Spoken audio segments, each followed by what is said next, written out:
Last July, I learned that this building was going to be demolished to put in a parking lot. By November, I'd hired a moving company. By January 1st, they started jacking it up, and April 1st, they started moving it. And here we are at the end of May, and it's finally in its new home next to our barn, a half a mile away. And once we get new sills around the whole bottom, we can then build a crooked foundation for my crooked church to sit on. Then it's real simple. It just needs a new roof, new windows, new doors. The siding on the front part here that's plastic has to come off.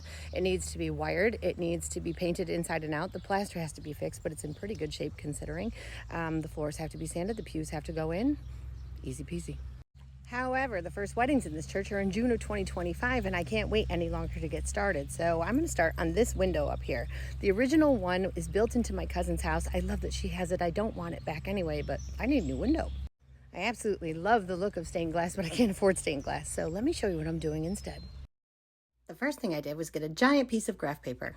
In hindsight, I could have just used wrapping paper with a grid pattern on the back, but alas. Then I went in about 3/4 of an inch to save room for the trim when we put it back into the wall. The original stained glass window had a lot of religious symbols on it, and because I'm trying to keep the church non-denominational, I got to come up with my own design instead. I found one I loved on Pinterest, drew it onto the graph paper, and then went over it in marker to make it stand out.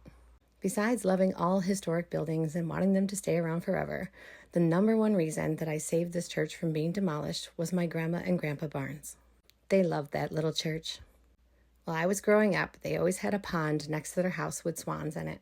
Those swans were complete jerks, and I had a near-death experience when one attacked me, but Grandma and Grandpa absolutely loved them.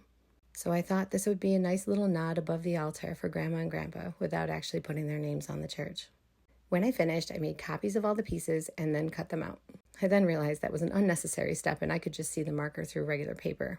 But I flipped them upside down onto the back of plastic window film and cut them out. This part definitely took the longest.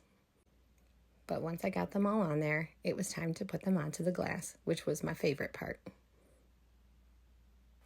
I cleaned the glass really well with rubbing alcohol and then gave it a fine mist of water. I peeled the paper off the back of the window film and then put each piece into its place. Then I had to cut around each piece to make sure they weren't touching. It's a really nitpicky process that takes a while, but I love how it looks so far. Done. Then I got some actual lead tape with a sticky back. I tried wearing gloves. It was a huge pain in the butt, so I just wash my hands every 5 minutes so I don't die of, lead poisoning.